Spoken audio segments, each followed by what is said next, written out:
the city on Friday. He was brought back to DSSS. So reaching there, one DSSS officer attacked him. One DSSS officer attacked him. That's what he told us. ndewonu ụmụnne m ndị Igbo ndị ọma njem ọnụ, ekelekwa m unu ebe nsi ewetara unu ozi a bụ n'ụlọ ozi ndị sim.si ha asịrị FM. Aka m bụkwa nwanne gị nwoke 042 Solex, onye akụkọ ụwa. Ihe onyonyo a ị na-ahụ n'iru ebe a bụ ihe onyonyo nke nwanne anyị nwoke bụ onye ọkaiwu barista Maxwell Ọkpara zipụtara, bụ onye ọkaiwu Maazị Nnamdi Kanu, dịka ọ gara ileta ya bụ nwanne anyị nwoke bụ Maazị Nnamdi Kanu n'ogige ụlọọrụ ndị DSS nke dị n'Abuja. Tata bụ ụbọchị Satọde, bụ mkpụrụ ụbọchị nke 25 nke ọnwa Oktoba n'afọ 2025, bụ Satọde 25 Oktoba 2025. Dịka o siri wee kọwaa, ọ sị na Maazị Nnamdi Kanu gwara ya si na mgbe o si na ụlọikpe wee pụọ ụnyaahụ bụ ụbọchị Fraịde wee lachie n'ogige ụlọọrụ ndị DSS, na otu onye ọrụ DSS kụrụ ya ihe, bụ nke dowere ya n'ajọ ọnọdụ kamgbe ụnyaahụ wee rute tata ya bụ onye ọkaiwu gara izute ya. Ma ihe a na-ekwu okwu ya bụkwa onye a na-ekwu na o kwesịrị ịbịa wee gọrọ isi onwe ya n'ụlọ ikpe n'ụbọchị Mọnde na-abịa abịa. Ya bụ onye ọkaiwu wee na-akọwa sị na ha edewela akwụkwọ kamgbe, ma na-edekwa akwụkwọ n'elu akwụkwọ, si na Maazị Nnamdi Kanu ekwesịghịzi ịnọ na ogige ụlọọrụ ndị DSS, kama na ọ ga-aka mma ka akpọje ya, ọ bụrụ na achọghị ịhapụ ya, ya nọrọgodi na ụlọ nga Kuje Prison, bụ ebe ọ nọburu mgbe ahụ ejiburu ya n'afọ 2015. Mana ọ sị na ya bụ akwụkwọ nke ha na-ede kamgbe na o nwebeghị ihe ndị ụlọikpe mere maka ya, mana ya agwakwala Maazị Nnamdi Kanu, n'agbanyeghị na ha bụ ndị ọkaiwu ya anaghịzi ekwuchite ọnụ ya n'okwu a na-ekwu na ụlọikpe ugbu a, mana onyele ya bụ Maazị Nnamdi Kanu ndụmọdụ ka ọ ga-esi wee gwa onye ọkaikpe bụ Omotosho n'ụlọikpe ụbọchị Mọnde n'ihe gbasara ya bụ ihe nke ọ kọwara na ndị DSS kụrụ ya. Ogologo kwa dị mmanụ ka mgbede, ya mere buru oche gị kpụdobe nso ma nọrọ ala ka anyị anya na ya bụ ihe onyonyo ma nụrụ n'olu ya bụ onye ọkaiwu bụ barista Maxwell Ọkpara dịka o ziri ya bụ ozi dị mkpa. Ya mere asịla na Solex si kama lere onyonyo ya. Today is Saturday, 25th day of October 2025. I just came out from DSSS now with some of my colleagues where we went to see Maazị Nnamdi Kanu. So, and as you can see, we are no longer representing him in this ongoing trial, but on some other matters that for him which we are handling both in Court of Appeal, in Federal High Court, and in some other courts. So those ones we are handling for him. So he told us this afternoon that when after the city on Friday, he was brought back to DSSS. So reaching there, one DSSS officer attacked him. One DSSS officer attacked him. That's what he told us. So, and we said, okay, since it's like this, there's every need for him to draw attention to that incident to the court on Monday, when the matter will come up for a hearing. So you should let the court know, because we have consistently applied that he should be remanded at a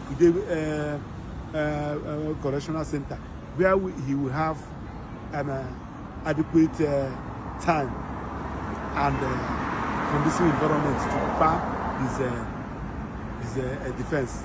Now that the court went to the DSSS and they attacked him, and he has been mentally tortured, he was sad, and this is somebody who wants to go and enter trial, enter defense on Monday. So just to update you people, and we have also told him what to inform the court about it. So that is the update. Thank you and God bless you. ehe ọkwa ikirichala ya bụ ihe onyonyo. O nwekwara nụ ihe ndị a bụrụ Maazị Nnamdi Kanu n'uche. O nwere ka ha si wee kwadoro ya, maka na ihe m na-ahụtazi ugbu a bụ na ha chọghị dịka mmụọ ya na uche ya kpakọọ ọnụ, dịka ọ sịrịla ndị ọkaiwu ya ha nọrọgodi na ya chọziri iji ọnụ ya wee zarụ isi onwe ya. Ma kamgbe o kwuru ya bụ okwu bụ nke ọ sị ndị ọkaiwu ya ha nọrọgodi n'akụkụ na ya achọghịzi ha ikpechitere ya ikpe a ugbu a, butere nkwumuche onye dị iche iche. Ọtụtụ ndị mmadụ nọ na ụjọ, bụ ndị hụrụ ya bụ Maazị Nnamdi Kanu n'anya, bụ ndị na-asị ma kedu ka o si wee maruo akwụkwọ iwu obodo bụ nke ama dịka constitution, na ka o si wee maruo law nke ọ ga-eji ọnụ ya wee kwuchitere onwe ya. Ndị dị otu ahụ wee na-ajụ sị kedu ihe ga-abụ uru dị n'ihe a ọ bụrụ na ọ tụgharịkwanụ, kedu ihe ga-abụ aghọm ya. Ebe ụfọdụ ndị mmadụ ndị ọzọ si na ugbu a ka Maazị Nnamdi Kanu jizi ndị obodo Naijiria na mkpụrụ amụ, n'ihi ọtụtụ aha ahụ ndị ọ kpọrọ dịka ndị akaebe, bụ ma ndị rụrụla obodo Naijiria ọrụ na mgbe gara aga, ma ndị ka na-arụ ọrụ ugbu a. Mmadụ dịka Malami, mmadụ dịka T.Y. Danjuma, mmadụ dịka Nyesom Wike, mmadụ dịka David Umahi, mmadụ dịka Sanwo-Olu nke Lagos steeti. Ndị ahụ niile ya bụ Maazị Nnamdi Kanu kpọrọ aha dịka ndị akaebe ọ chọrọ ka ndị ụlọikpe kpọta n'ụlọikpe ka ya jụọ ha ajụjụ. Ụfọdụ ndị mmadụ na-asị na o nweghị ka ndị ukwu ahụ niile ọ kpọrọ aha dịka ndị ga-agbara ya akaebe ka ha kwere wee bịacha n'ụlọikpe. Ebe ụfọdụ ndị mmadụ ndị ọzọ na-asịkwanụ na ọ ga-ahịakwa ahụ ha nwa ịsị na ha agaghị abịa n'ụlọikpe wee zara ọnụ ha, ma ọ bụrụ na ụlọikpe degara ha akwụkwọ sị ha bịa, na ọ bụ ihe ziri ezi na ha ga-abịarịrị. Ụfọdụ ndị mmadụ ndị ọzọ na-akọwakwanụ na ihe ọbụla megidere ndị ụlọikpe wee kpọta nwuo ndị ahụ niile Maazị Nnamdi Kanu denyere n'akwụkwọ ahụ si kpọtara ya, na ihe ọ ga-apụtakwa bụ na ndị gọọmenti etiti Naijiria emechala ya bụ redio Biafra nke ha na-achụgharị kamgbe afọ ole gara aga, na ha emechala were aka ha buru redio Biafra wee bata n'ime ụlọikpe ha bụ Federal High Court. Mana gị bụ onye na-ekiri ihe onyonyo a, kedu ka isi wee hụ ya bụ ihe? Ị na-eche na ndị ụlọikpe ga-akpọtanwu ndị ahụ niile edere aha ha n'akwụkwọ ahụ, ka ị na-eche na ụfọdụ n'ime ha ga-ajụ na ha agaghị abịa? Ma ọ bụrụkwa na ha rube isi nye oku ụlọikpe na-akpọ ha bịa, ị na-eche na ọzịza ha ga-aza ya bụ oku ga-enyere Nnamdi Kanu aka n'ikpe a, ma nyere ndị Igbo aka? Ka ị na-eche na ya bụ ihe nwere ike ịtụgharị ma bụrụ ihe ọghọm nyere ndị Igbo? Kedu ihe ụdị ihe ahụ ga-apụta mmadụ ịkpọ ndị ama na ọ bụ ndị dịka agasị na ọ bụ ndị iro ya wee kpọọ ha dịka ndị akaebe? Kedu ụdị akaebe ha ga-agbara ya? Kedu ụdị asịsa ha ga-asa n'ụlọikpe? Kedu ka ọ ga-esi enyere ya bụ okwu Maazị Nnamdi Kanu aka? Nke ahụ bụ ajụjụ nke ụfọdụ ndị mmadụ ndị hụrụ ya bụ Maazị Nnamdi Kanu n'anya nke ukwuu na-ajụkwa.